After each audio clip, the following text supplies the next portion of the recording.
Hello. Okay, so you're thinking maybe of voting for the Labour Party.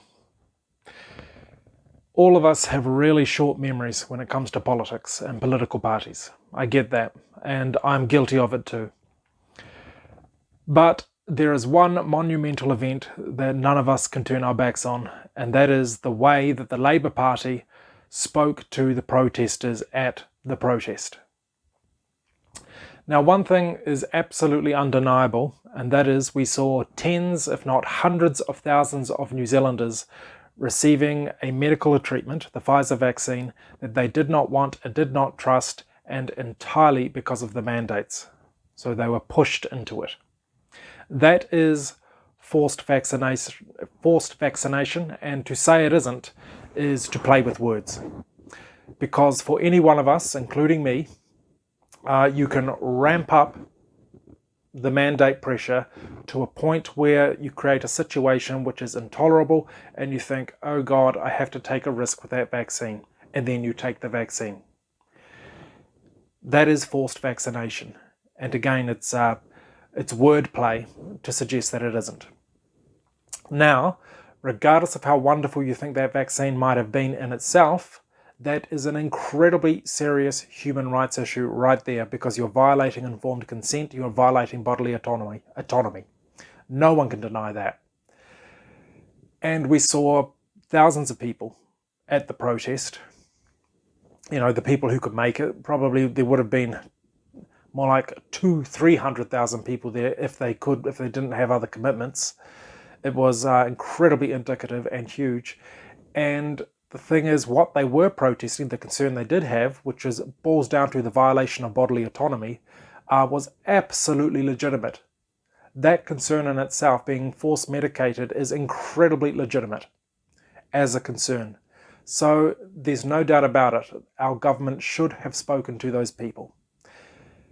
Their excuse to not speak to them, and boy, they didn't want to speak to them for political reasons, it was so obvious, but their excuse was there was a degree of a river of filth amongst those people. And note, I went to the protest 3 times. No. If there were any unruly people, it must have been at the most a 1%. I never saw them. And the fact of the matter is, they used the 1%. Let's be generous. Let's say there was a 1% of unruly people. The 1% as an excuse to not talk to the 99%. Common sense people. That 1%, if it did exist, was not representative of the body of people there. And the idea that politicians wouldn't be safe speaking to the 99%, don't be ridiculous. Of course they could organise something to ensure they're safe. I mean, look at how many police they brought in at the last minute. They had no problem doing whatever. They have all the resources under the sun to have a mature, intelligent and fair conversation with that 99% in a safe context. Clearly, obviously, they were using a tiny minority, which we now know was blown way out of proportion, a tiny minority as an excuse not to speak to the body of people, even though their concern irrefutably, absolutely irrefutably, was legitimate. It's one of the most serious human rights abuses New Zealand has ever seen. Force medicating people. How can you vote for the Labour Party after that? It's a hanging offence, so to speak. It's a political hanging offence, okay? No one should be voting for them now. How can you do it? I could never in a million years vote for those people in Labour right now, no matter what kind of an election bribe they offered me. No matter how beautifully they sweet-talked me on all the other things that I care about. They have just so broken the rules on such a diabolical level that there is no room for them, as far as I'm concerned. I could never vote for National either. I can't even vote for ACT. And ACT is closer to my sort of ideas on how things should be. Closer to my political home. I can't stand David Seymour now. He makes my stomach turn. He's just a gutless little slime ball, an arrogant little slime ball. I will be voting while clenching my nose for Winston Peters. New Zealand First. It's the best of a bad bunch. Yeah, I know he can't be trusted, but guess what? Neither can the others. And he's the only one that hasn't broken the rules on this most diabolical of levels.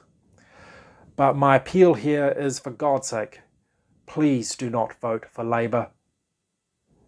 They are guilty of the most heinous conduct with those protesters, using the tiniest 1%, which is probably more like 0.1%, as the excuse to not talk to the 99% who were there, even though that 99 peaceful percent had every reason to be there with a legitimate protest. Unforgivable. Don't vote for Labour. Don't vote for their vulgar little pet, the Greens. They're even worse than Labour. And try not to vote for National either, because they were in on it. Thank you.